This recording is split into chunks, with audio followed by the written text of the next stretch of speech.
Hey, everyone. Super freaking nice one. It's not a chat or anything like that. It's not a what am I doing or anything like that. It's a I'm too lazy to edit something, and I thought I'd just do it live situation so you guys can enjoy. Um, Basically, just an expansion of the budget challenge, which is still going. I've been living the whole year so far with a $20 a week budget. And it's been going well. I've been gifting whiskeys and stuff like that.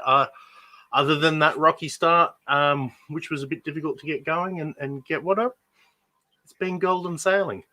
So, what I thought as part of, and I've been making notes and stuff.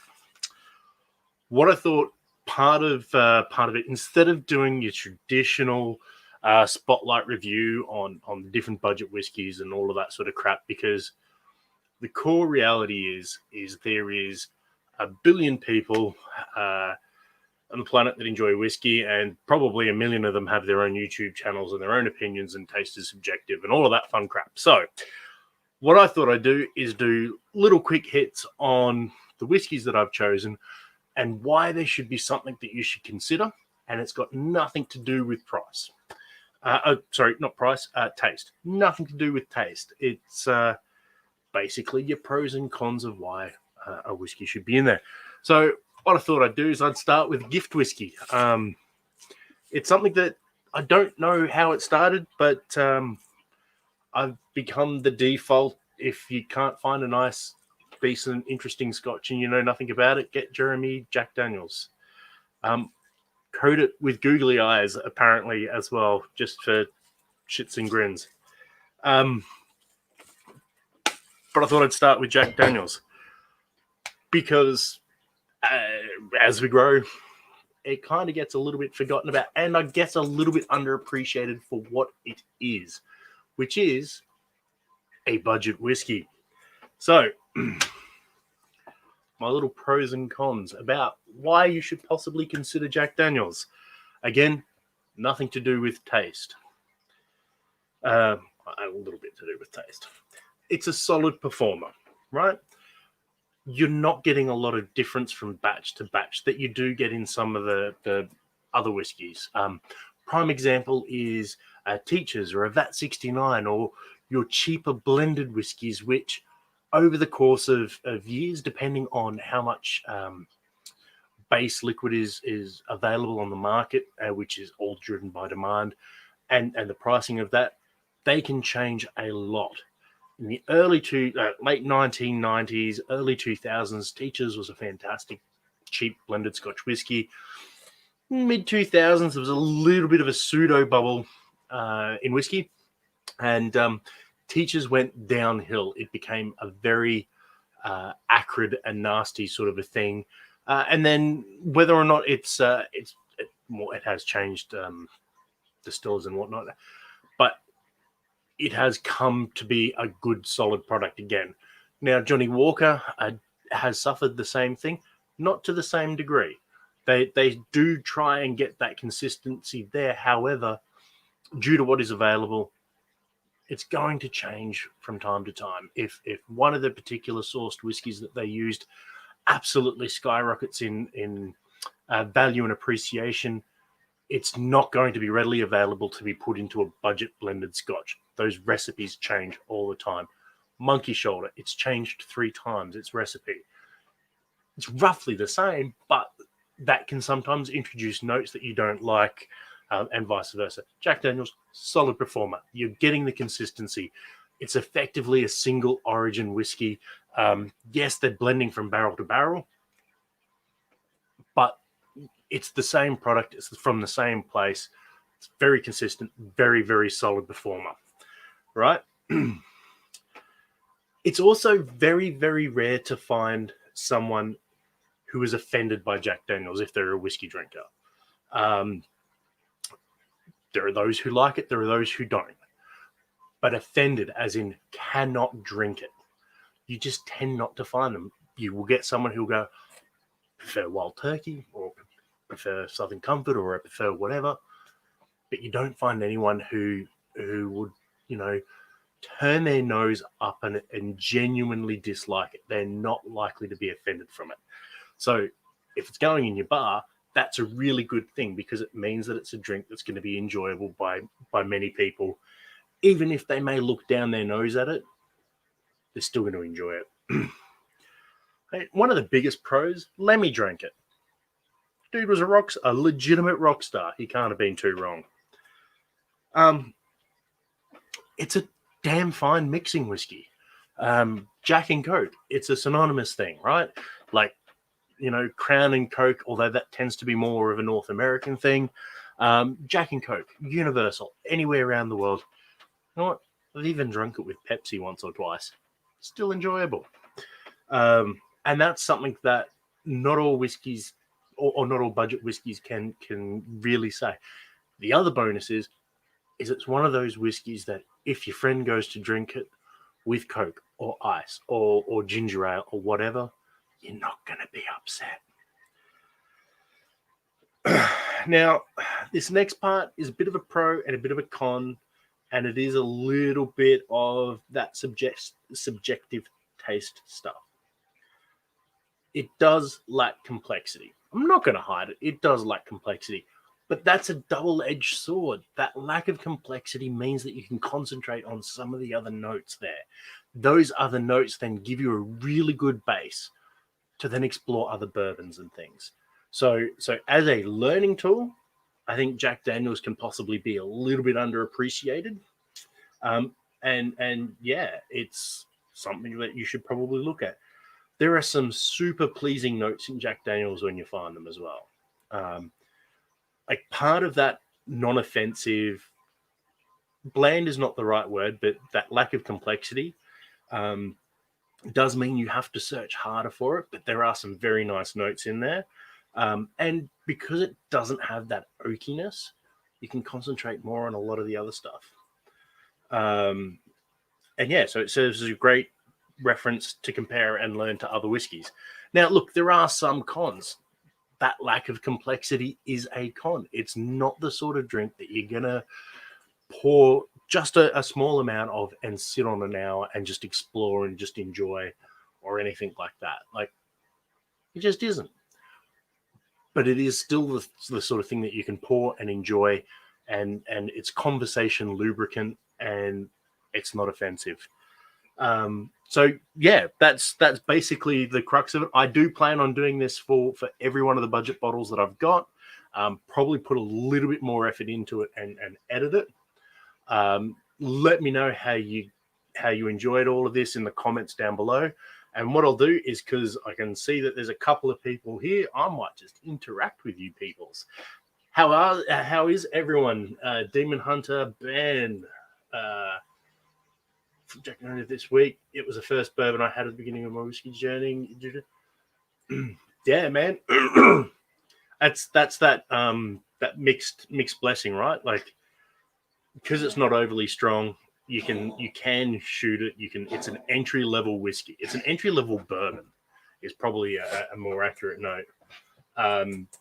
And yeah, like when you get used to it, it's a gateway. It's fantastic. Hey, Greg, how are you, man? I hope everyone has been traveling well. Fricked up, interesting. I'm assuming you're talking about the content and not my very messy shelf or the Queen. You got to have the Queen in there. Cannot stand Jack and Coke. Hey, that's a fair call, dude. Although the Pepsi thing is that's very yeah. Can't agree on you on that one, dude. I'll be honest. First single malt Speyside Scotch. Oh yeah, that's right. Because you're really only on your entry in your journey. How have you found some of the peated stuff? Have you explored that yet, or into that? And Henderson, that always confuses me because I know a Nigel Henderson and I always think it's that person, but it's not. And yes, Sir Sean passed away. I will be pouring myself a stiff beverage later and watching Hunt for Red October. I had contemplated going through some of the Bond films, but I think, you know what, sort of finished most of my housework off, just relaxed with a little bit of Hunt for Red October.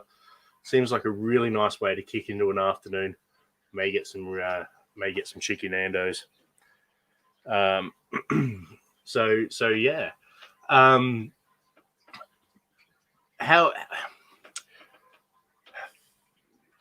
How is everyone going? Because I know everyone's taking this year very, very differently. Ben's obviously started his whiskey journey, so he's learning some interesting things, and I'd be keen to have a chat with you one day and just to see what you've tried, what you're really keen, and sort of note that and maybe go through your journey a little bit. Yes, nice. Ugadal, what a way to start. My man, that is golden. That is very golden. And I started my peat with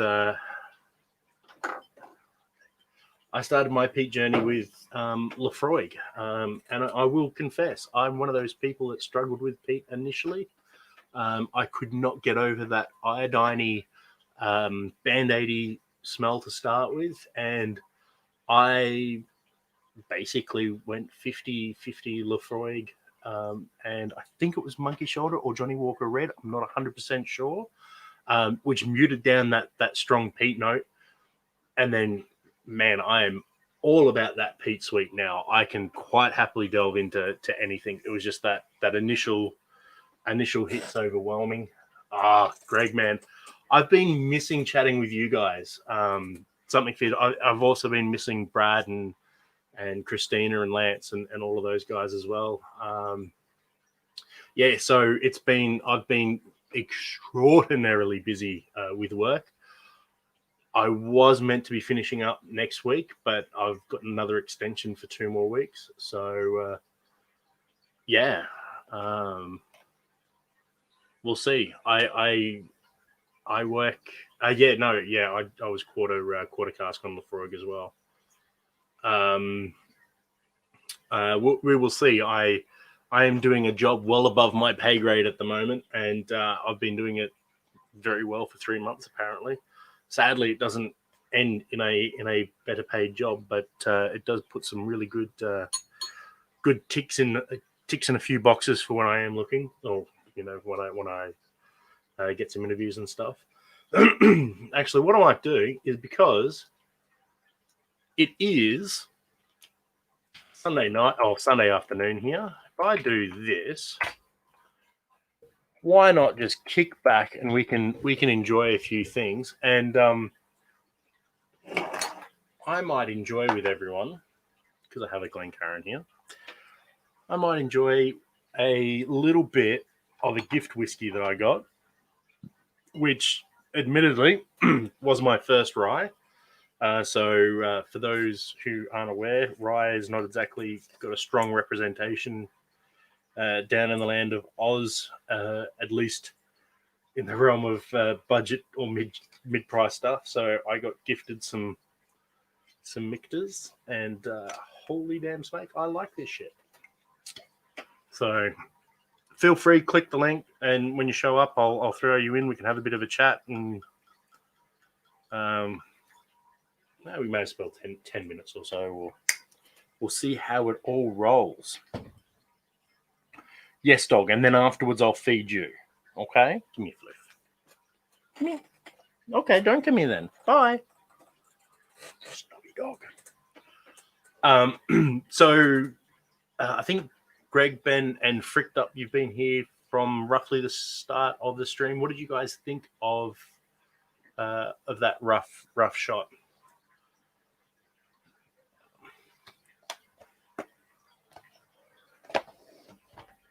You stay there.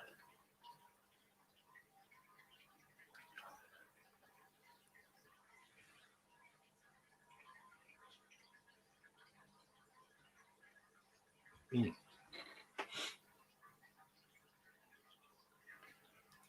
some of these down. Question, you're not sure of Blue. Oh, okay. Or Highland Park.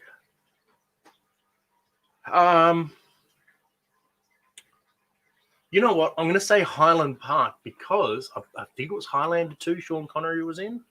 and there can really be only one choice, and that would be Highland Park.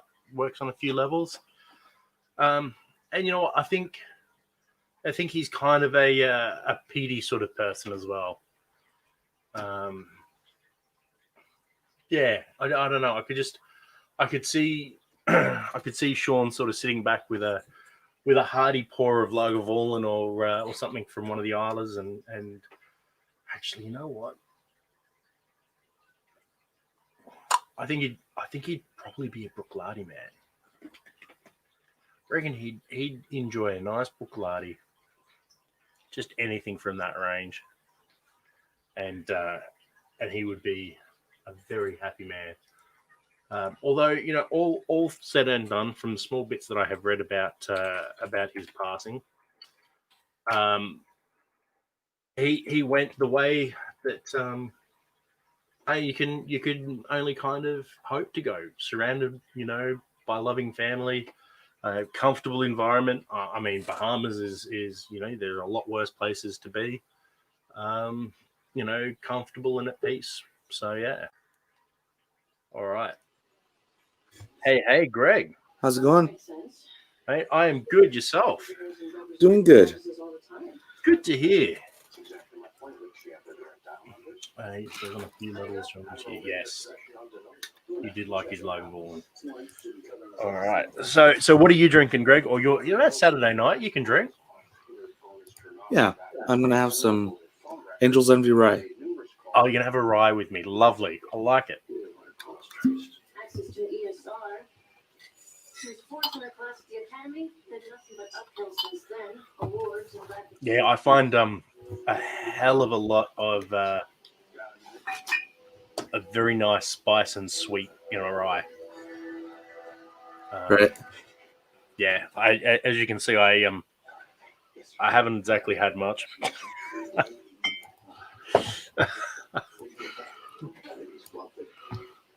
Hey, Emily, how are you?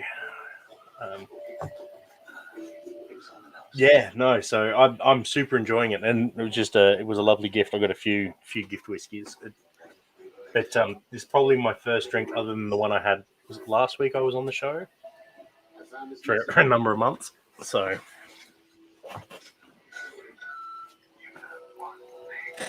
Been very busy.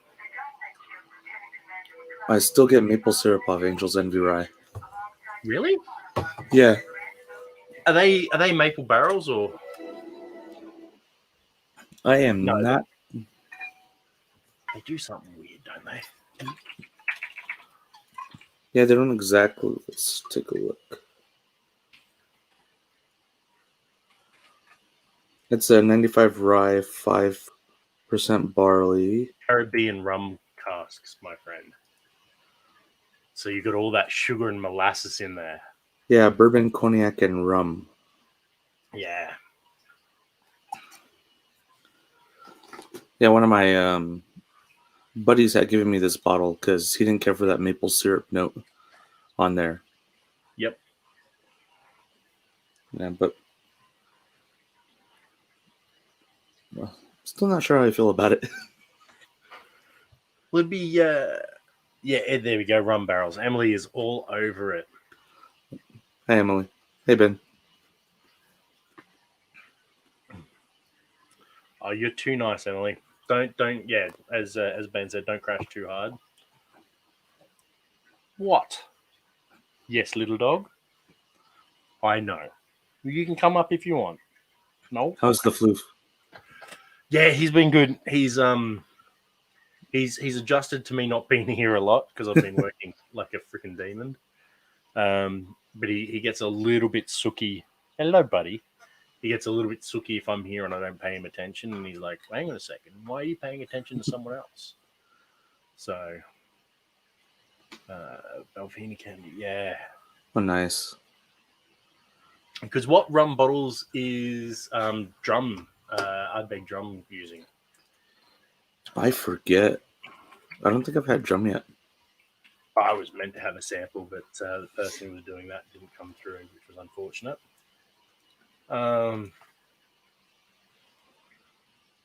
Sure. Whoosh. Yes, I've gotten a few new bottles here and there. Was able to pick up a Jack Daniel's Eric Church. Oh, nice. I've been meaning to open that guy. Okay, there you go. Same on the heavy Envy Maple. It's not thick, but it's kind of flat to her.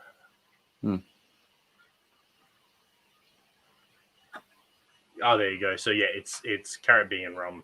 So How's it going, that- Wheels? drum. Sorry. How's it going, Wheels? You just popped in. Oh, hey. Oh, yeah. So with the software that we use, there's a lag between when it comes up on Facebook or YouTube, and then it comes up onto here. That's why I have one window split screen, one on YouTube, one on the stream. Normally I would, but I'm got spreadsheets on the top there, which it's doing all the things, my friend. Doing all of the things. Trying out some things for work as well. So I shouldn't look at all of this. I should stop looking at whiskeys. That's evening for me, Ben. Yeah, he's evening. Yeah, it's currently 23:44. All right, so I know it's 1:45 a.m. for Brad. So, and that really is that's the extent of my US world clock right there. Brad time is the same as Christina and Nance time. Yeah. Yeah. For me, I'm out of New Mexico. Yeah, a little bit further over. And you get 2 a.m. there. See, I've got 3:45 in the afternoon here. On a Sunday afternoon, mind you. So, but I've mopped my floors. I've put my laundry on. Just going to make lunch for tomorrow. Oh, nice. Yeah, I'm almost organized. Almost. Impressive. It's all a lie.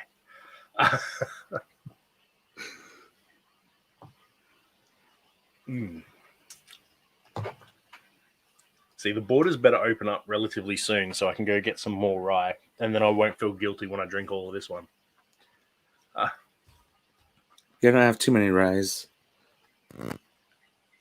Said like I know it would have been used in a couple of blends and stuff, obviously, but that's my first straight rye. So, and very, very impressed, very enjoyable. The other one that I've been enjoying is Wild Turkey Forgiven. Oh, okay, nice. Yep, rye and bourbon. Could be interesting. I always laugh at the story about it. Guy accidentally mixed the rye and the bourbon batches, and they enjoyed it so much. They said, "All right, let's do bottling." Called it Forgiven. Wasn't it the best mistakes are the best things are sometimes a mistake? Yeah. Or at least that's what my mum tells me. Emily, I was gifted this lovely rye here. Nice. So from barrel 17 kilo 1409. Not Zed. Sorry? Not Yeah, Zed. because it says right. Yeah. There we go. Yeah. Zero.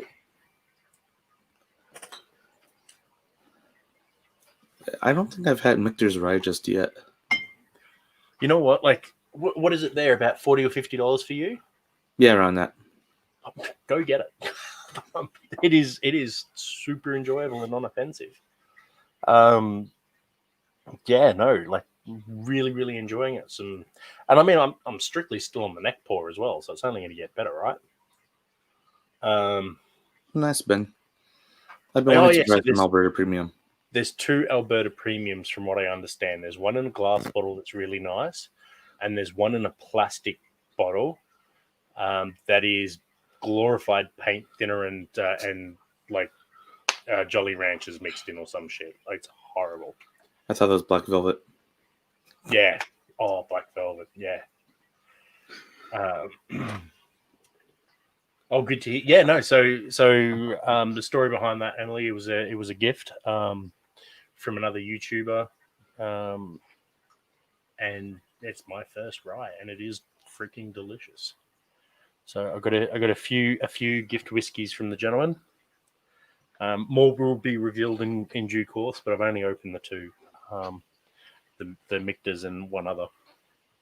But I haven't really had much opportunity to sort of drink, and two, I kind of not really think it's cheating on the budget challenge, because I have actually still been doing the budget challenge quite nicely, and but every bottle that I've been gifted so far in the challenge, I have gifted another bottle of roughly the same amount. It's just that this kind of throws shit all into the wind. So I'm just kind of sitting on it on the side there, and I'll get into it on the new year, no doubt.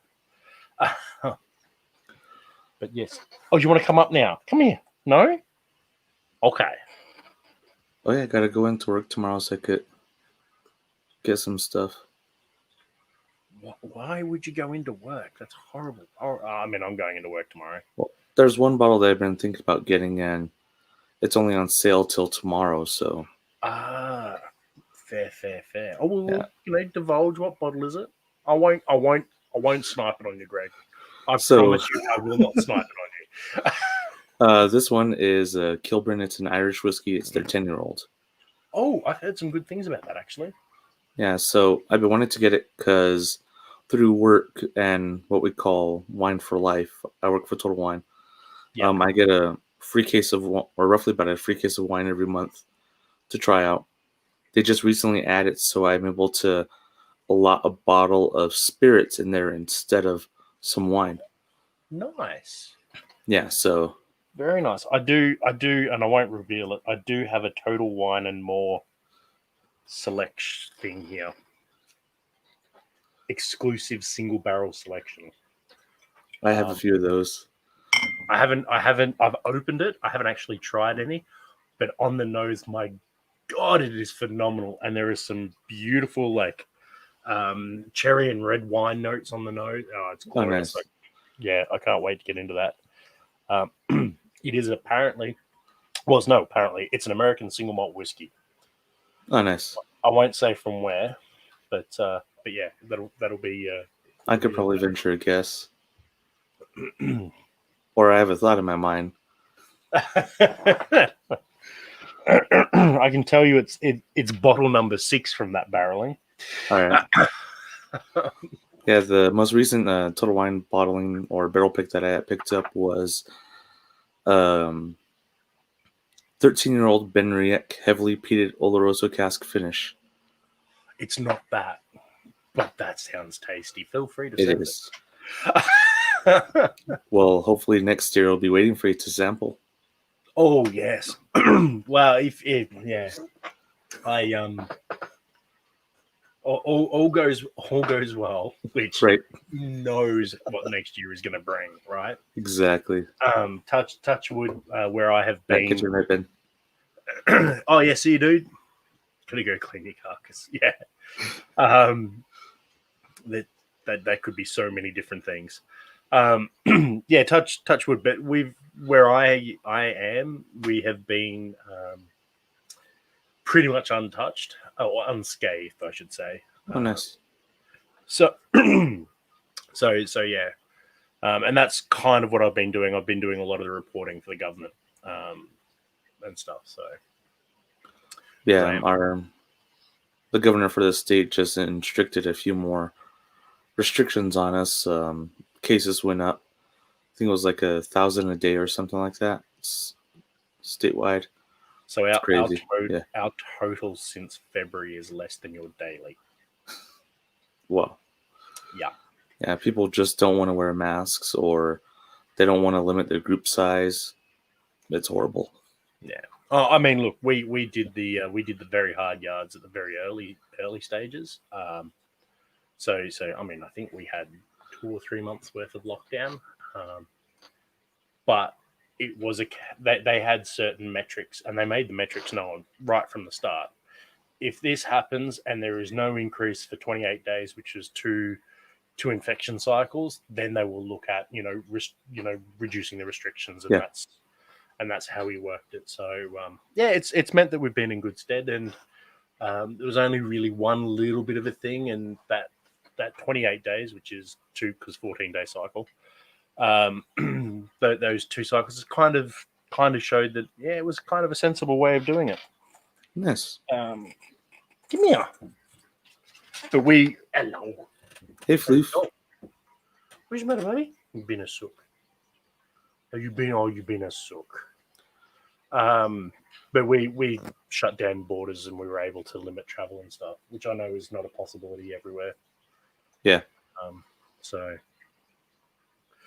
yeah, it means that we very little mask wearing here unless you're on public transport. But then the risk is very low as well. So, which is good. And they test all the wastewater and sewage, so they can see if there's a possibility, and get onto it pretty quick, which is nice. All progressive and got not. You right, little dog? You gonna say hello to Greg? Hello. He won't turn you into a hat, I promise. Hey? Oh, you big sook. Yeah, then there are a few other barrel picks that I had picked up. One was a Blanton's, an Eagle Rare, and a Buffalo Trace. Nice. Because you're in somewhere that Buffalo Trace is easy to get, right? No. Oh, okay. So you're in a BTAC third tier state. Yeah. Someone. Oh, no one on this channel right now, but someone should do a heat map of BTAC and which tier that they are. Right. So I think that would be a very interesting thing. Oh, dude, Jason, cheers, man. How's it going, Jason? There was zero need for that, my friend. Thank you. But that would be a super interesting heat map to actually see. Right. Because I know, like, obviously some places have it, or I can walk into my local and there's probably 2 cartons, out the back, and the shelf is full. And it's only like $70 Australian, so about $50 US. Buy it all day long.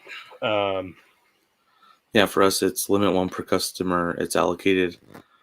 Which is insane, because that's I know it's all to do with allocation, where they fall in the distribution thing, what sort of tier system they've got, and then there is a dose, because I'm cynical as all fuck, there is a dose of that whole marketing thing, right? Like it's got to be, because let's face it, there's no reason that if there's 1 million bottles in a Californian shelf, why there aren't adequate bottles in Iowa. Exactly. Like, if they can discount it for 60% of MSRP in a lot of places, which they do from time to time, it's not a overall supply problem in the sense that they're not able to fulfill the capacity of production. It's something else. Yeah. So. Yeah, because we recently just got in or they sold real quick, but we had gotten in a couple of cases of the standard Buffalo Trace, the Special Reserve of Weller, a few Eagle Rare, and Colonel E.H. Taylor, but those went quick. Oh, wow. Like they always do. Even Sazerac Rye is on allocation for us. Yeah, see, look, as Jason said, can't find it in Oklahoma, drives across the state line to Missouri, and have it on the stand. It's in a modern world, the only things that are preventing it is out-of-date protectionist systems. That's for a free market, you shouldn't have those protections in there. No, it's quite restrictive. Yeah, right? Like, you sort of can't have your cake and eat it too. Like, yeah. I mean, like for here in New Mexico, we're a vendor state. So if our vendors don't approve it, we can't carry it. Which is with like Brad with the frick, I've forgotten the name of it. LCBO. Yeah. But it could be worse. It could be government run, like some Oh, states. sorry. Yeah, LCBO is government run, isn't it? All right, dog. It's hot. It's getting into summer here, and we live in the tropics, dude. And you got a furry coat. Good boy. Right, my next pour is going to be Oh, Harbinger. Nice. Very, very nice. So And this I was a only decent have bottle as well. no, I only have one bottle left in the States. So with the possibility of travel pretty much out the window, I donated my Crowded Barrel Eleanor back, and donated. All I asked from Emma was just the coin off the bottle. That's all I want. Oh, nice. Up to you whether or not you resell it or keep it to the vault for posterity, whatever. I don't care. So I've only got the Iron Root Icarus sitting with the God Blaze. Oh, nice. Yeah, and I'll be honest, I'm looking forward to the chance of trying that because that is supposed to be gorgeous. Right, Jason? Oh, yeah, dude, right? I thought it was the sweetest thing that they donated the very first bottle of Mum to them, to Deb. Right. And I certainly hope down the track that she comes back for a mash run. Yeah. Like she has free run. She can do whatever mash she wants, and she gets free ride on that. And I think that would be a very interesting time. But yeah. Oh, dude, yeah, right. That was a bit Definitely. of a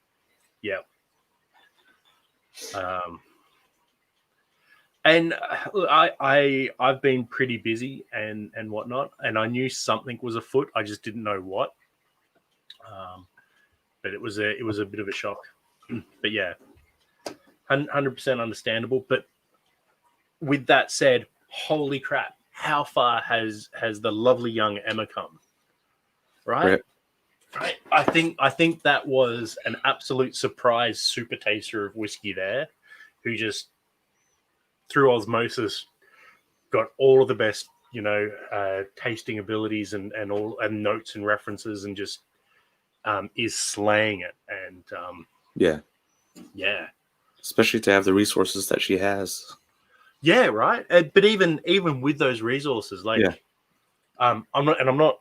I know Rex doesn't put any effort into it, but by the same token, he is in a very similar situation. He's developed a lot more knowledge than I think he portrays. Because you watch from like the very first episode where he appeared to the latest ones, he's picking out things that he would have never done so. Right. But Emma is there matching it with some of the best. Yeah. And I think it's just right time, right place, and right personality, and she's just slaying it. So pretty interesting, because there's some big names now sitting in Texas that have got a very good reputation taste-wise. You've got Heather Green. You've now got Emma. You've got who's the other one? It's going to bug me now. She goes down and helps with Iron Root.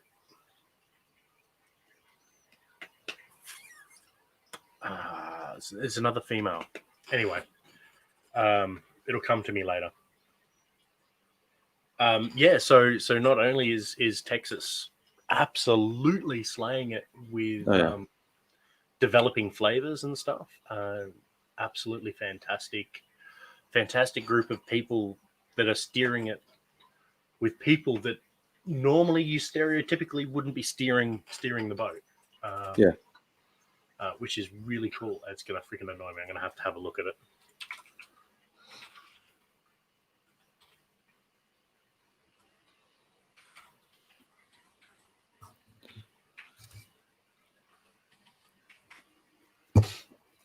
Yeah, the bottle they have waiting for me over at Andrew is Promethean. Oh, nice. Gonna annoy me.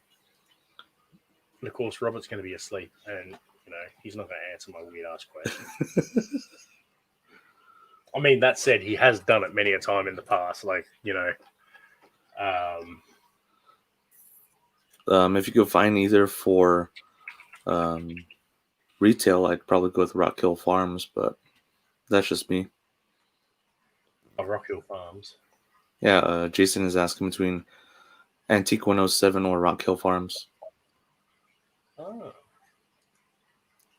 The Rock Hill Farms is the one bottle I haven't been able to pick up. Oh, I'd go with Rock Hill. Yeah. I have no idea. I don't have a horse in that race. Because I have, let's see, good majority of Mashable number 2. I have a Ancient Age 10 stars, Elmer T. Lee, Blanton's, Hancock's Reserve, and I think that's it as far as the ones that I have. Rock Hill Farms is the only one that I'm missing. Oh, nice.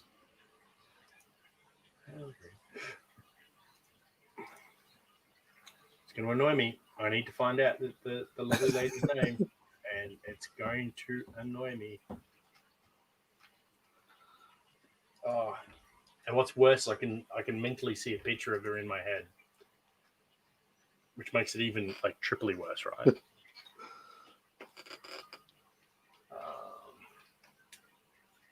Yeah, I've kind of been blessed at work that I've been there a few times when it was late arrivals for some of those special bottles, so I've been able to get my hands on them. Because if not, I would have probably been in the same boat as everyone. Where can I find it? Oh, that's going to annoy me. Because that's why I picked up my Elmer. Then also Weller 12 as well. Also, just as a side note, if you go female whiskey consultant, all you get is Heather Green. Like, shit ton of Heather Green. Either that or Google's telling me I need to stalk Heather. One of those two things. I've been wanting to try some more from My Lemon Green. Yeah, well, it's because what is it? A year and a half, 2 years since they joined forces? No, yeah. Yeah. So obviously, with the blending side of stuff, her input would have, been felt a lot sooner. But now is the sort of the point where some of her mash stuff's going to start coming through shortly. Yeah, that's what I'm excited to try. And hopefully next year at the Bastards Ball, maybe they might have some of that. Yeah, well, that would be good. I mean, I hope that it happens next year. Yeah, I really, really hope it happens next year. Because my plan is, no, not Renata Rivas. No, that's someone else. Unless you're talking about a completely different topic. Renata, I think, was an Iron Root rep for a little bit. I'm not sure if she still is. So it was basically just a female Josh Geberbele.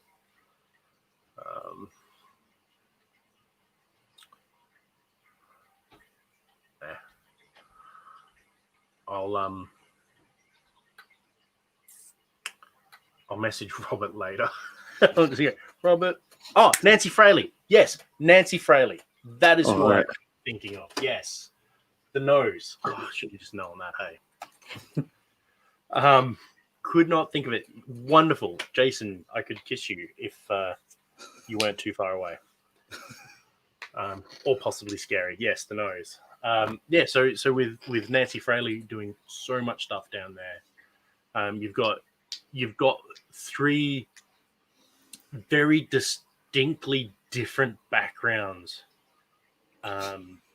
joining in. And none of them are really taking charge. They're all working together to guide, like, fantastically.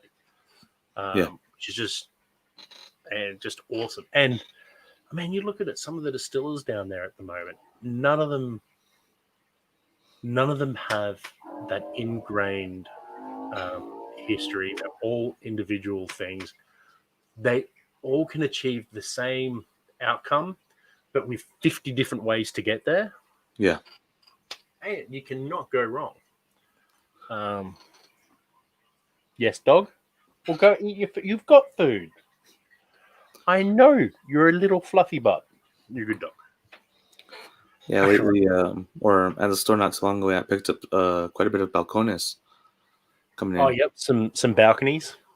Yeah, we picked up their single malt brimstone, which is my favorite. Yep. Baby blue, and their pot still bourbon. Oh, and the rye.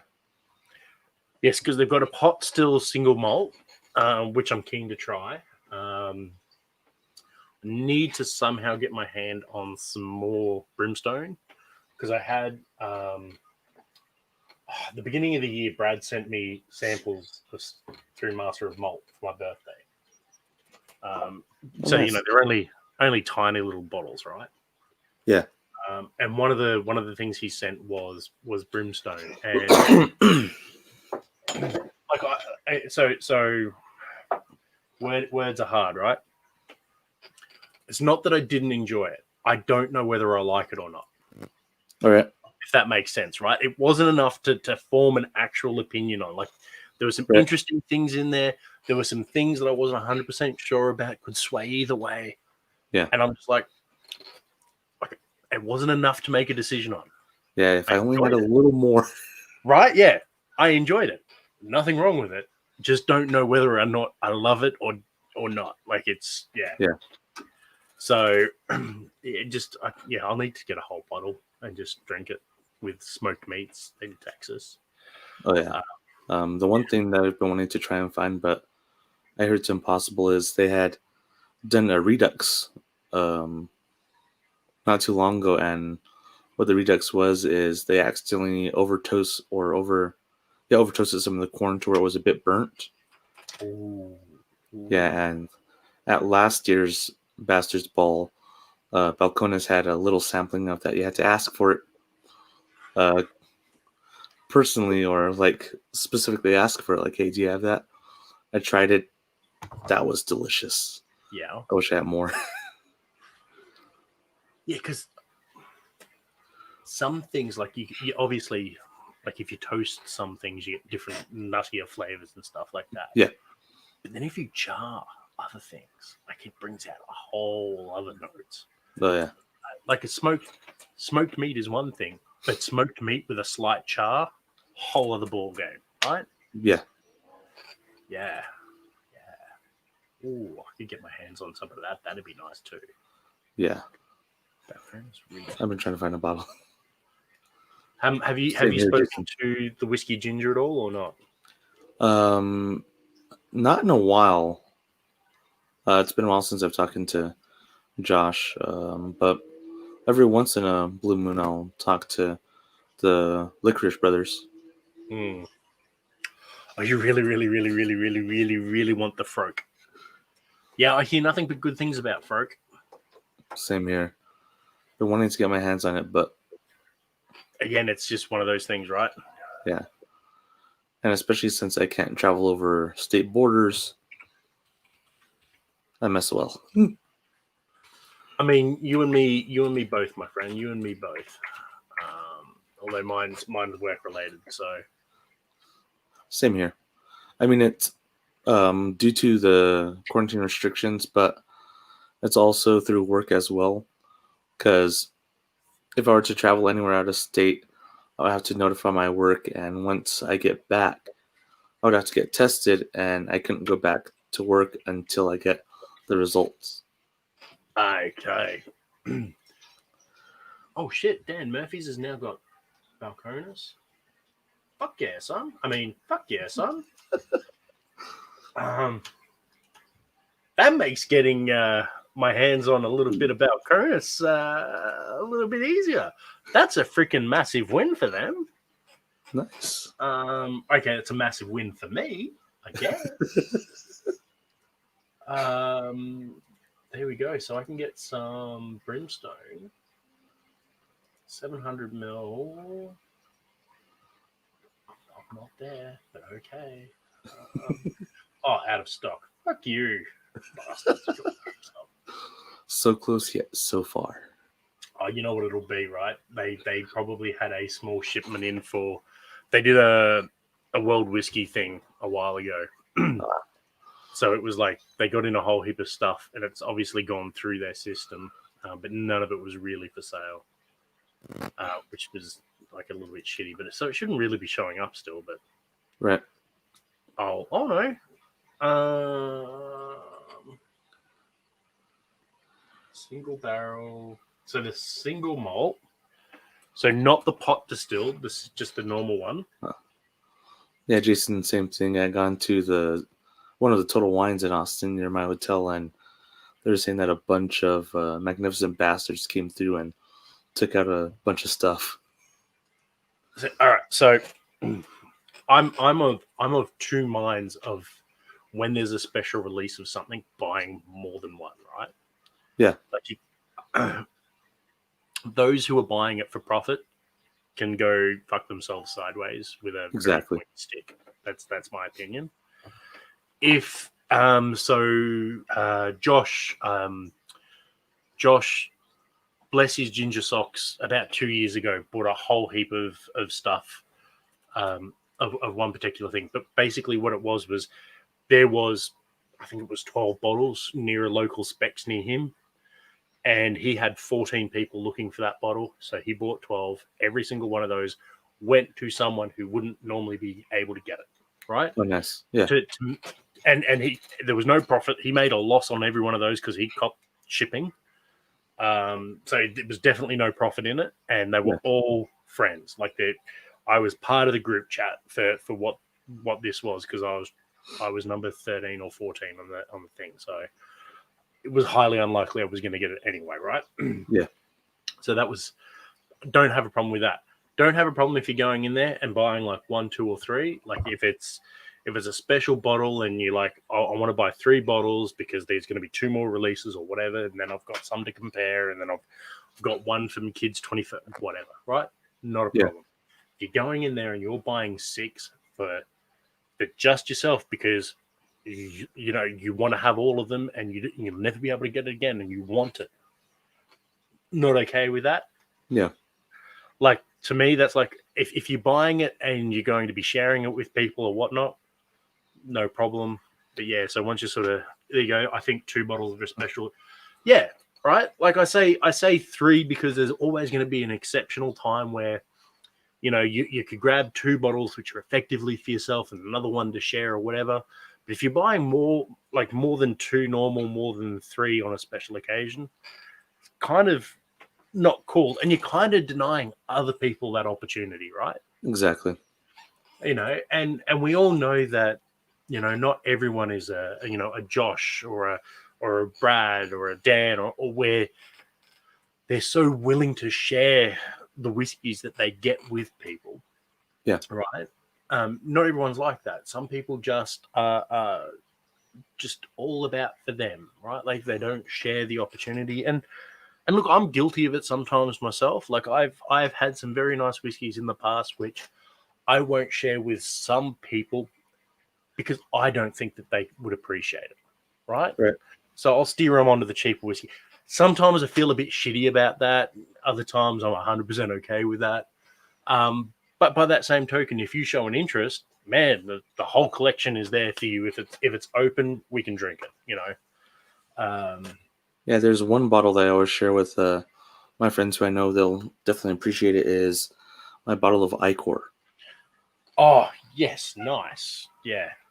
Yeah. That's the one I've got sitting waiting for me. Yeah, I was able to get one, and every chance that I get, I share it with people.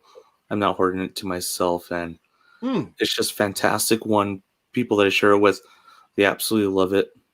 Yep. I mean, it's like I got some cigars a while ago, and then share them with people and stuff like that. Gifted what was it? Yeah, no, it was a 16-year Lagavulin, Nice. which thing. It's you share it. Like if it Yeah. comes into your life, you bring it into others. You share the love, Yeah, it's not whiskey until it's shared. right? Yeah. Even if it is virtual, sometimes. Yeah, there are quite a few bottles that I have that I always love to share with people.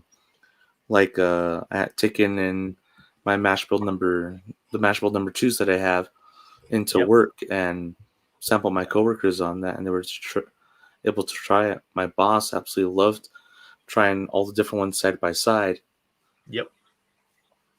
Yeah, no, I've gifted whole bottles of Ardbeg because someone's had a bit and they're like, oh, this is kind of interesting.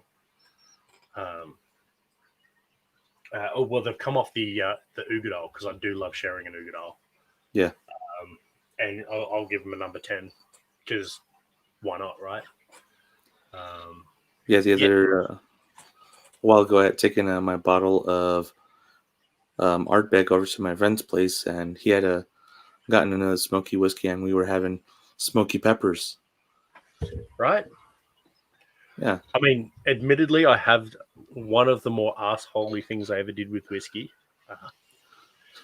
So I was invited by some young people about 5-6 years ago to a 21st party, right? It was a guy I was working with. It was his 21st. I was apparently cool enough to come. I'm like, all right, cool, Corbin. Oh, his name was Corbin, which was great. Because he'd go, when I first met him, he's like, I'm like, oh, what's your name, mate? I'm going, and he's gone, Corbin. And my first reaction was multipass. So, we were just like mates right off the bat, straight off. And he's just like pissed himself. So I'm like, cool. So I got Nika from the barrel, right? Yeah. So most 20, 21-year-olds have not had much exposure to high proof whiskey for a start. And Nika's not that high proof. It's, 56 or something? No, I think it's a little bit lower depending on which bottling you get. It was pretty stable here. So we had like around 46 or so. We had it for a long time before it went to the States. Oh, so 51.4. There we go. All right. We had it for close to a decade before it was released in the States, in Australia, right? And then when it was released in the States, we stopped getting it because fuck your loyal market, apparently. So yeah, I got 2 bottles of Nika from the barrel, and I'm sitting there and poured myself a glass, no ice, because that's how it should be enjoyed. And they were like, "Oh, yep." And you just watched all of these boys, because there were a number of very young Corbin with a B, very attractive young ladies, and some of these boys were trying their best to impress those attractive young ladies. So I'd sipped quite heartily, being used to the higher proof neat, and they all tried to mimic it. And watching their faces trying to keep that straight face on a high proof whiskey when they've never been exposed to it before, and they're like, "It's smooth." And I was like, "Oh, going through puberty again, mate? Yeah, you'll get that. Put hairs on your chest." Girls were piercing themselves like, I'm such a man, such a mean man. I kind of did the same thing. One of my buddies, every time I would invite him over and have some, he would just down the hatch. Yep. So what I had done is I poured him some Stag Junior. Didn't tell him what it was. I was like, "Here, sip on this." He throws it back, and next thing you know, he's just coughing like crazy. Yep. It's like, "What is this?" It's like, "Told you to sip on it." Yep. Yeah, it was totally that. And these guys were, what were they drinking? They were drinking like Southern Comfort neat. Yeah. And they thought that was pretty impressive. Like, cool, dude. Oof. Yeah. So and they ended up playing shit. What was it? Beer pong. Sorry, Oh. showing my age because I wasn't really exposed to that shit. Beer pong, and that was the funniest fucking thing ever because I have a little bit. Wow, my piss fitness has dropped a bit, but I have had a pretty good constitution, and so I'm still sober as a rock. Just yep, this is fun, and they're just progressively getting more and more plastered. Yeah, and they're all in the backyard. A couple of hours later, fertilizing the plants and stuff. Fun times. The young That's how I people. always feel in Austin. It's like my tolerance has gone up quite a bit. Because especially like at the end of the night, you're there. How many whiskeys have I had? Look, I know my tolerance has dropped significantly.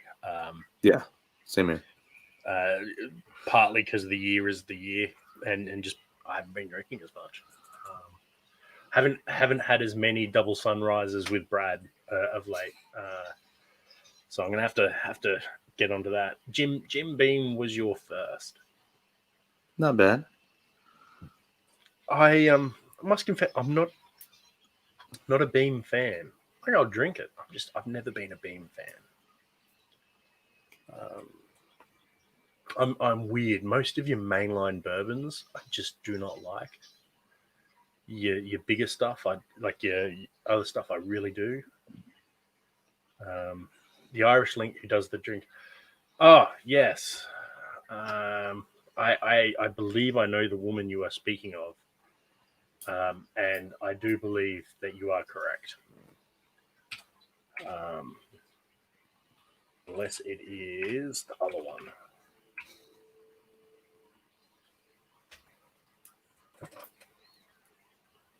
Yeah, when she's a brunette, she's very pretty. When she's a blonde, it's no. But I'm weird. My first whiskey or bourbon that had shown me that there was more to it was when my dad had given me some of his Knob Creek. Oh, nice. Must admit, I don't mind Knob Creek. Yeah, Maker's Mark. Look, I don't mind Maker's Mark. I've got some fond memories of Maker's Mark. Yeah, no, I can see that. But weirdly, I have plenty of fond memories of the old with the old Jack Daniels as well. But I think part of that would be is I didn't really do. Yeah, oh, you gotta love pretty brunette with blue or green eyes. Oh yeah. I didn't really do Jack Daniels until I was in my 30s. So I was a Scotch hard, Scotch. Went to gin, like I fell out of love with Scotch and all whiskies, and I went to gins for a long time, and then I came back to whiskey big time.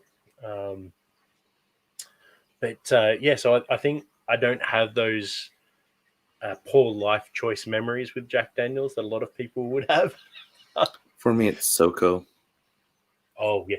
See, for a long time it was tequila. I could not drink tequila for a long time, which related to an event with because I loved tequila and lemonade for a long time. Yeah.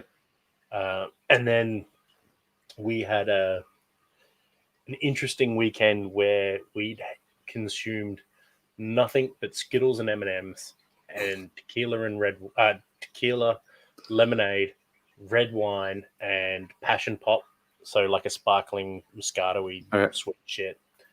And that's all we'd had to drink for like 2.5 days solid. I think I had a blue Gatorade at one point. Other than that, like nothing that wasn't fermented in some way. And it was school holidays. We were at a university lodge. And at no point did we think this very normally busy area is dead quiet because everyone had fucked off home for the university holidays, right? And it was just probably like less than 5% of the houses had people in them, and most of them would have 3 people in them, and you know most of them only had one. So we went to the corner store. Now, there is nothing but university accommodation for a very large area around this store. There's these stores. And the Chinese shop was closed, and the newsagent was closed, and the dodgy fry-out place was closed, but the fish and chip shop was open. So we got fish and chips, didn't we? No point did we think, hey, school holidays for 2 weeks and that shop's still open, but they're not really serving a lot of stuff. Maybe they might have slipped. So we all got raging food poisoning. And that was so much fun because we could taste the rainbow on the way out. Yeah, it was pretty freaking evil. And it was not like a small dose of food poisoning either. Like, I think I vomited up my ankle at one point. It was pretty freaking epic. But there were some very big highlights from that weekend. I didn't get arrested, although I probably should have. I had this little red car. And when I say little red car, the whole car weighed like 400 and something odd kilos, which is fucking bugger all. 400 kilos. Yeah, I'm not sure the conversion rate. To LPB. So 880 pounds, right? All right. It was a 600cc 2-cylinder Daihatsu Kior. So little panel vanny kind of thing. So no back seats, just 2 front seats, 4-speed, not very heavy. Great little car, like used bugger all petrol. We put it on the chain link fence on the school that was across the road from the apartment, and we put it up so it looked like it had crashed over the fence. Because like 800 pounds, right? Like it's fucking nothing. Right? So we picked it up and we put it there, and then we put Rompin' Rosie. Now Rompin' Rosie was a $5 blow up doll that we'd had for like a year and a half. You would never ever use this as a blow up doll because the seams were brutal. But Rompin' Rosie hanging out of the side of the vehicle, right? So if you were to glance at it, it would look like a horrible accident, you know, up on the fence and there's a body hanging out the side. If you paused and looked at it more than 2 seconds, you go, there's no skid marks, there's no crash, and that's a blow up doll. So the security guy doing his loops drives past it and then speeds off. Now we're at this point, second story on the apartment, may or may not have been sliding little Lego men down the tile roof into the gutter on skis because we're adults and we were drunk. And we thought, well, that's a bit odd. We thought we would have got more of a reaction out of it. What the fuck, right? And then 15, 20 minutes later, you hear the sirens in the background. This is where it truly got brilliant, right? Because I'm like, nah, surely the security guard didn't call. Nah, surely not. Fuck, what if he did? Oh, shit. And before, like, my thought process had finished or maybe I should do something because that's my car in my name and that's a, possible serious offense, I'm fucked. The fire truck had arrived. With the ambulance and the police car. So the ambulance straight away is pulled in front of the fire engine. The fire engine's basically keeping that little cone of safety. They're basically just checking, make sure that there's no fluids on the ground or anything like that. And they're starting to unpack some stuff. And the ambulance guy's just going to go give a quick assessment because all that the fire engine guys could have seen was the hair hanging down and stuff, right? Ambulance driver's taking one look at it. I could see his expression was, this is going to be fantastic. This is just too much fucking fun. Time to troll the other guys. Pulls out this black bag and just gets the gurney, puts the doll in a blow-up bag, in a body bag, sorry. Going through all the machinations, right? Like the fire is like, Do you need a hand? It's like, oh mate, no, we've got this. It's too late. She's only little anyway. Don't worry. Like, as somber as you can, whilst trying to contain the hysterical freaking laughter that they've got going, right? So the Fireys start. This was the funniest fucking thing. The Fireys start securing the vehicle so that it's not going to fall off the fence. Again, 800-pound vehicle, chain link fence. 2 dudes who were very drunk lifted it on there. Pretty sure 3 or 4 firefighters could just lift it off, right? So they start putting out the cribbing tape and securing it and everything. And the cops start writing the number plate down, and he starts radioing in the details. And the ambulance guy's going over, like, oh, don't bother. Like, oh, but like pointing at the body bag, and there's a bit of a discussion. And it's like, no, unzips it. And there's that moment of, you are fucking kidding me. What a waste of time goes across that face, right? Followed by, oh, we control the firefighters. So he goes around the other side of the police car, and he's just doing a bit of this, right? Starts fucking. The other guy's like confused, right? The senior sergeant's like, the fuck is going on here? Like, why is my officer sitting there pissing? Like, is he crying or is he laughing? Like, is it that moment that the PTSD is just all snapped his brain or some shit? Goes over, has a word. You just see the guy just go like flash white, and then the grin goes across his head. Just like goes over and speaks to the ambulance guys. Goes back over, gets a breathalyzer. Why? There's no fucking reason, right? Because the doll is a blow-up doll and apparently dead anyway. Goes over to the ambulance, starts making some notes, goes over to the firefighters, and goes, oh, is this all secure now? I was like, oh, yeah, well, we're going to have to set up some tape and stuff and wait for the forensic guys to come over. And the Fireys are like, oh, look, we're going to need someone to just verify some injuries on the doll, on the person, on the patient, sorry.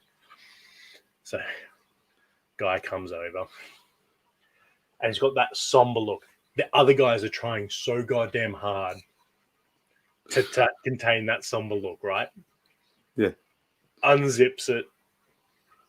Fireman's just in the fucking gutter. It looks like he's had a breakdown, like he's just been told it's his loved one was in the car or some shit.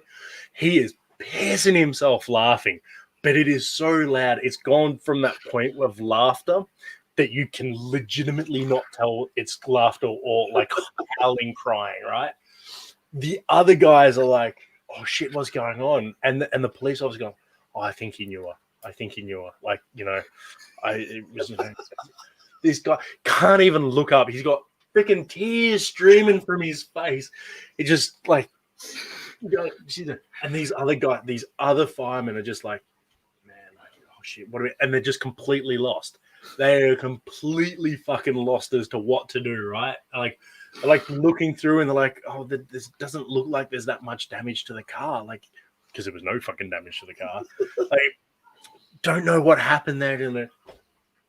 Anyway, ambulance guy could not contain it anymore, and he's just throwing the body bag complete with the doll at the fire. He's like, boo, and just like, well, fuck it. And like they all stepped away from it, like, oh shit, the dude snapped. Like, and he's like, just open it up, guys. Like, open it up.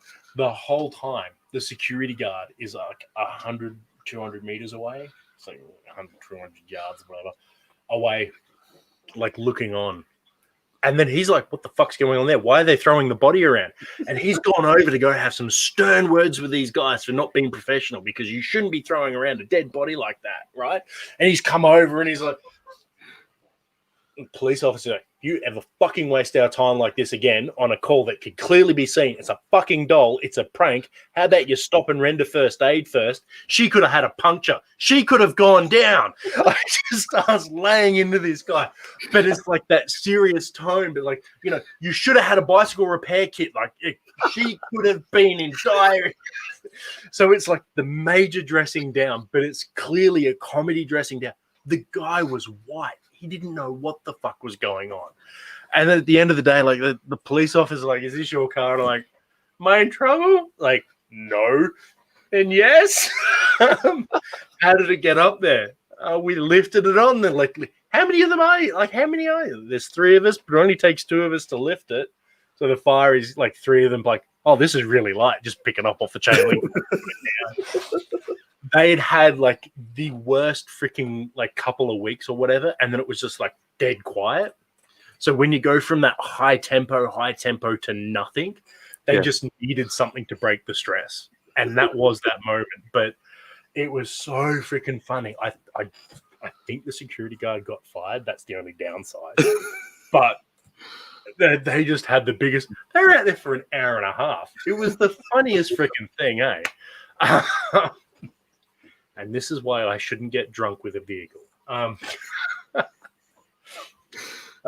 It was, yeah. And then we got food poisoning that night. So it kind of ruined it.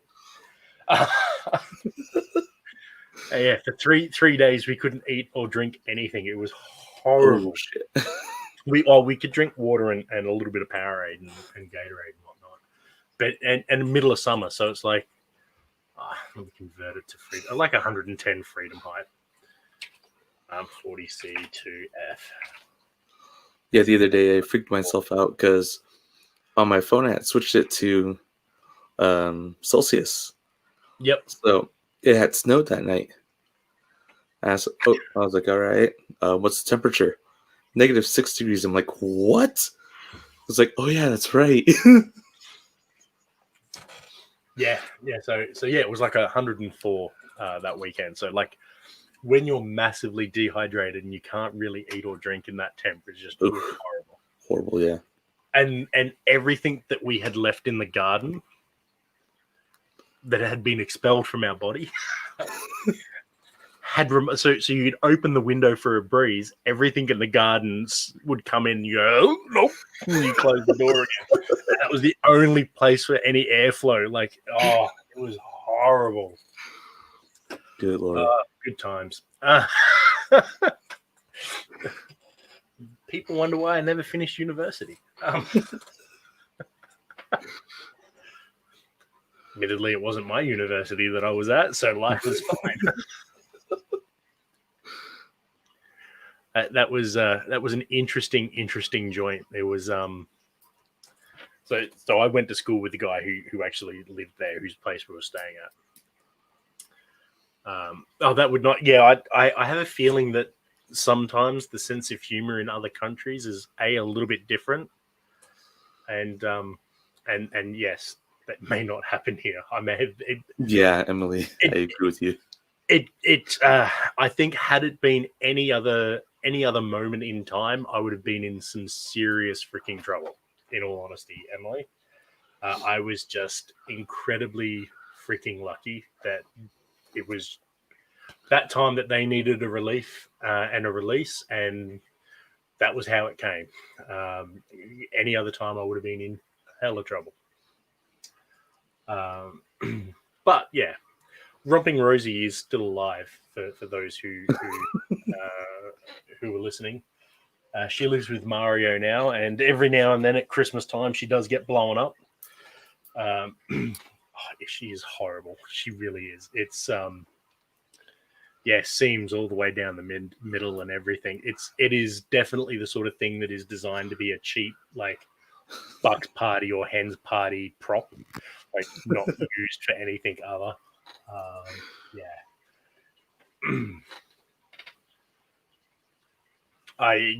So I mean, I have worked as a first responder, volunteer rescue for a number of years. I don't anymore for a few reasons. Basically, a very, very high tempo period of time, culminating with a forensic search, which was not fun. But yeah, it's one of those things. The humor gets dark, and if you hit them in the right time, you can get away with it. But most of the time, you definitely would not. And I don't know if it'd be prison here, but it would definitely be in front of a judge. explaining why you were so stupid. So yes, and I don't think, but Your Honor, I was drunk and I didn't drive my car. I lifted it up, would not fly. Although that same car did go to Summernats as well. And for those who don't know what Summernats is, think of all the car shows put together, but like it's basically just massive amount of donuts and burnouts and loud revving and whatnot. And I won a participation trophy in the burnout competition in that car. To do a burnout in that car required 2 full beers to be put on the ground, on the ground first, lift the front end of the car up, first, second, third, fourth, because it only had 4 gears and 600cc, so it was a powerhouse, right? Just pinging it off the limiter and then drop the front end with the handbrake pulled, and I got a bit of smoke before it bogged down. So the greatest car ever. Yeah, so here is the ambulance guys. So firefighters here and ambulance first responders are 2 very separate organizations here. So from what I understand, in many places in the US, your firefighters will have a first aid component. So they'll have like a fire truck and an EMT responder as well. We don't have that. Oh, Terry, you're too nice. You missed the great drunken story already, my friend. You missed a good one, Terry. Yeah. Try to do that'll do it. Actually, the best car to ever do donuts in that I've ever owned was an old Volvo 244. That thing would just, you got it on once and you had infinite freaking lock. Well, near infinite lock. You could just hold that bad boy till your tires popped. Not that I would ever do that.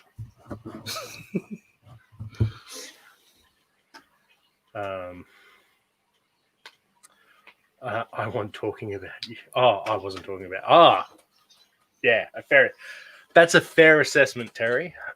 It's not my fault that without the producer being available, that the real talent can't make its way onto Cask Strength. Right? Like, we have The Void. That's really good. But then what? Like,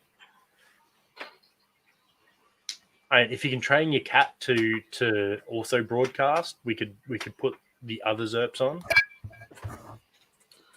No, I do not, but I have spoken to Blair a number of times. And I do have a chop sticker from Blair personally, Moog. Although I have not seen him this year because I can't travel to New South Wales. So...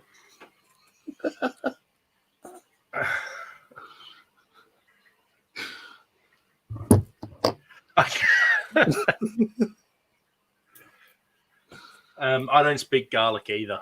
I can't really get a rise out of Terry. He doesn't really care. You got to be invested. Although I only know one phrase in Gaelic. Really? I know. Was it Pogmathon? Pogmathon. Yeah. Am I saying that right, Terry? Which is hilarious because my nickname for a long time has been Pog, P-O-G /G, because we could never decide if it was 1G or 2Gs. And then there is a French YouTuber who goes by Pog. And he's a racing car driver. I don't know. He gets some fun toys, which is kind of interesting. So yeah, Pogmathon. You don't speak a word of Gaelic. That is a lie, Terry. I have seen your kitchen concoctions. You speak fluent Gaelic. It's a ginger that speaks Gaelic. Basically Chinese at this point.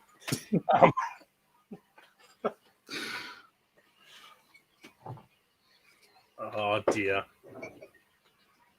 Terry's not going to speak to me for the rest of the day now.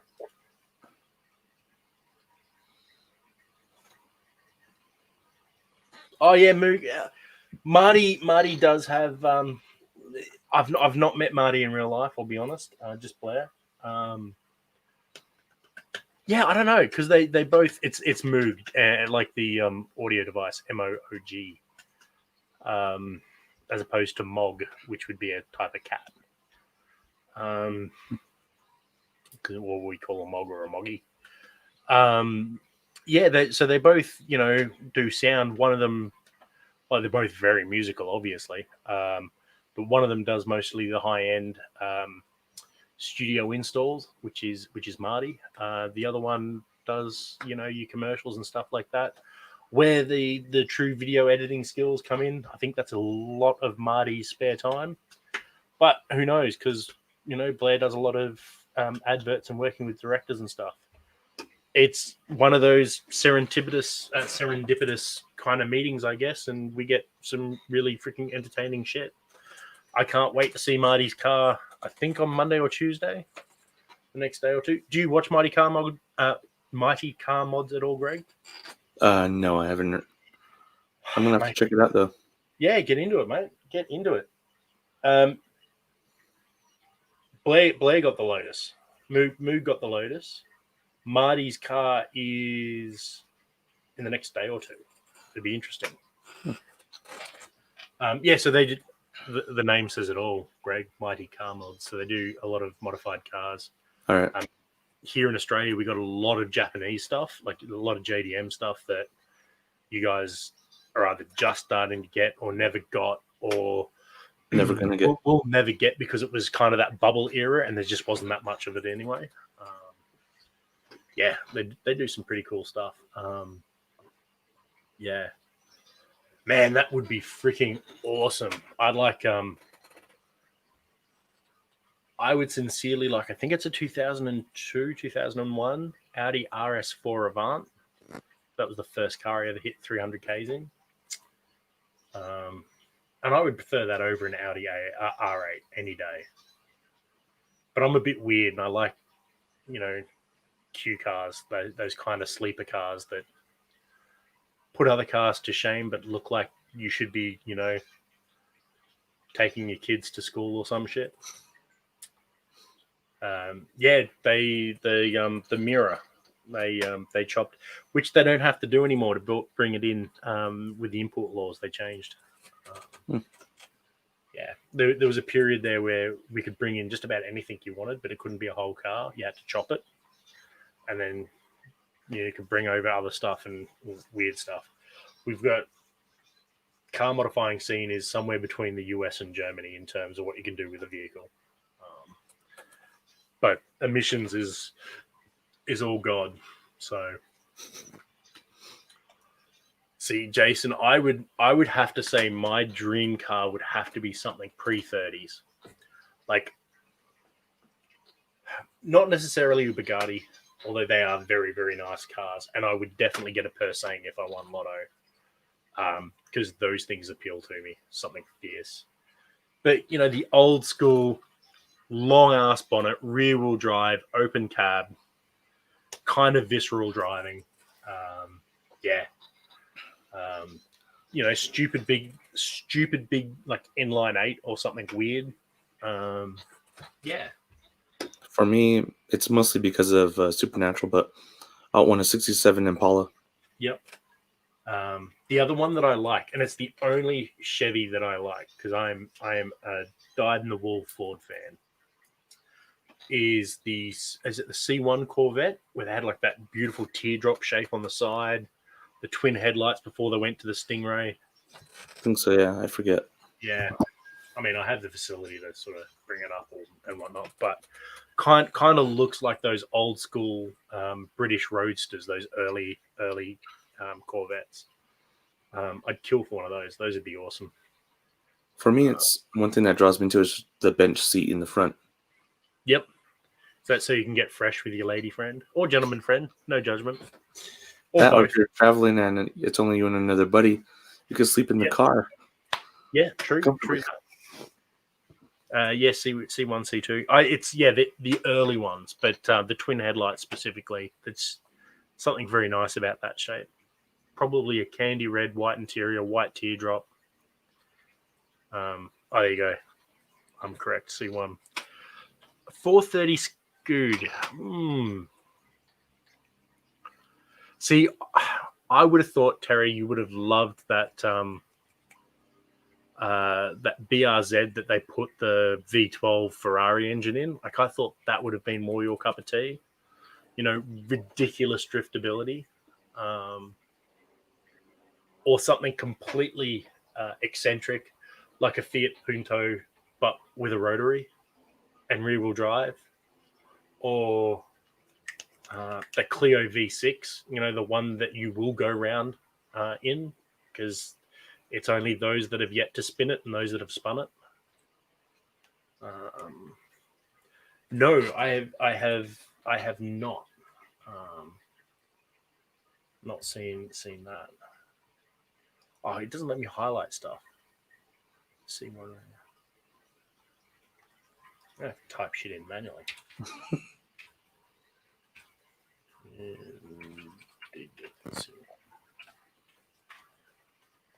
Oh, dang. Yeah, that's sexy. I could go that. Go that. It's Yeah, possibly.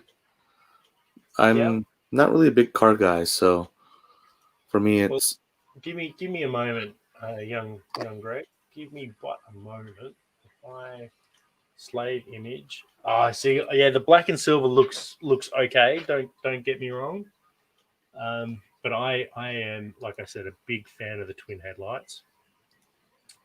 If I go hickety bickety bickety bam, and if I go flickety bam, and then press this button once it finishes loading, something more like that, except with different rims, right?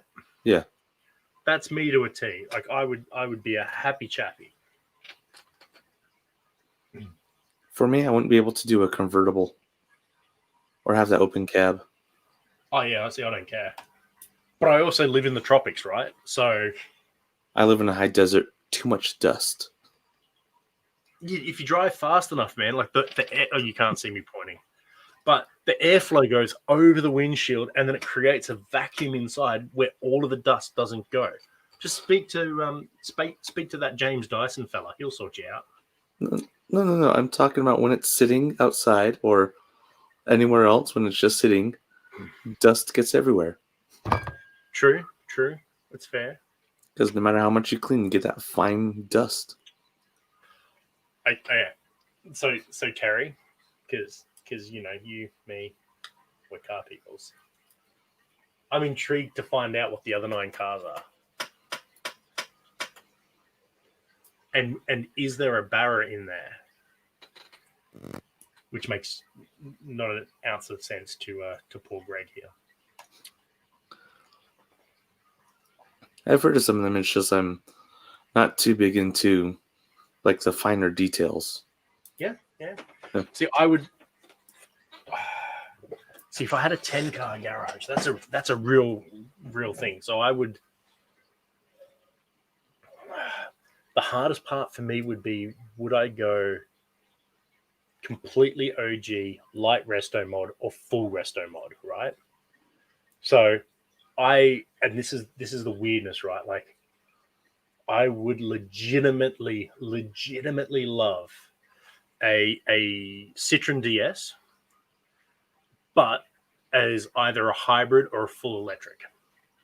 So with a full working suspension, so you know, the up and down suspension as they had, and everything working as it should, but with a modern drivetrain, a little bit more oomph in there. Jason, right. you would fit in a Hilux, or at least an Australian spec Hilux. I fit, and I'm a petite motherfucker. Yes, I'd really like that. Like, that is a car would definitely appeal to me. If it was a money is no object kind of garage, I would have to have where is it? The Renault Group B car, because I have a death wish. It would kill me. There is you know, it's over a horsepower per kilo of power. Like, it would be an absolute ass-puckering car to drive, but fuck, it would be fun. A Volvo P1800 would definitely be in there. Because that car, what am I up to? 3 cars? 4 cars? 3 cars? 6'5" and 4'. Yeah, you'd be fine. I fit in a Hilux. I'm only 6'2" though. And whatnot.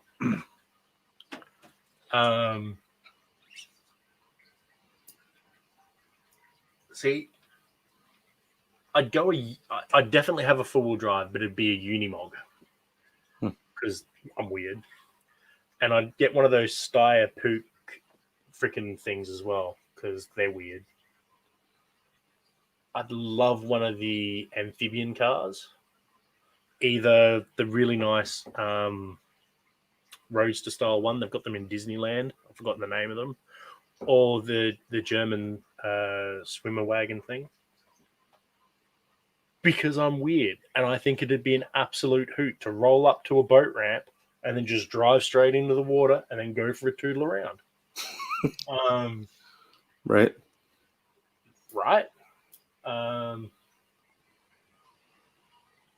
Like a big old proper Rolls Royce with suicide doors, be it the new Phantom or not.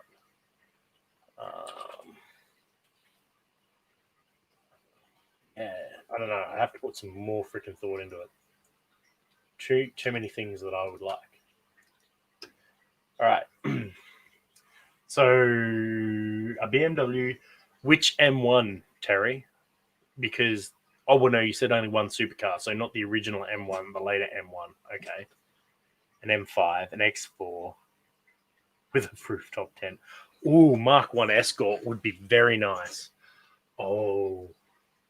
Okay, so that is... so I wouldn't do the 911 GT3 RS, although I would like one. I would like to do... is it Matt Farah? Like the Dakar style, jacked up 911. That kind of appeals to me because I'm weird.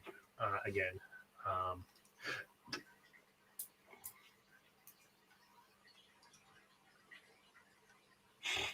Sorry.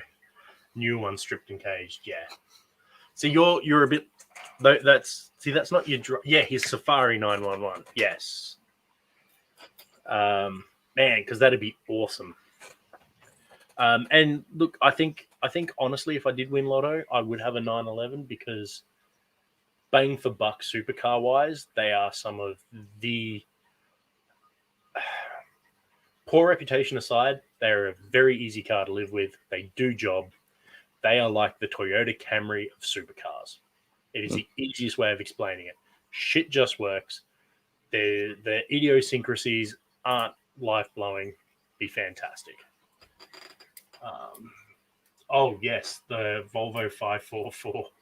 That is a nice bit of kit, Jason. Am I going to be able to bring that over? And a Rage Comment R. Yes. Copy image. So this is what young Jason would go for. Give me a moment. You know, poor Brad's going to open this up and he'd be like, why are all these car photos here? Actually, I don't even know if Brad looks at this section. It's just me. Save image. How about you do it right, Jeremy? Do it right. It works better. And that would be what young Jason would be going. You know what? That's nice. Yep. Again, I'm weird. I would have zero issue getting a T-bucket and making that into a hot rod, but completely electric.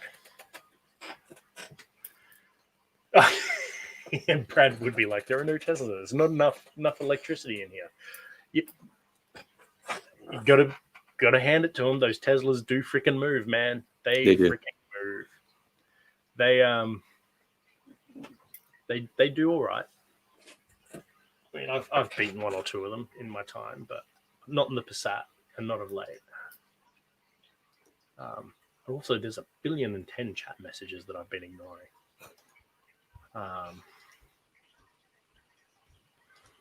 So yeah. All right. Well, I might peace out. All right. And go watch Mandalorian again, because if you haven't watched The Mandalorian yet, you should be doing What's that. Mandalorian? Oh, Greg. You're Greg. Oh, Greg. That's Star Trek, right? Yeah, totally. So, may the Force be with you. That's what you. No, boost the signal. All right, man. I'm going to end this shit. Why no one else ending it? All right. Cheers, everyone. Later.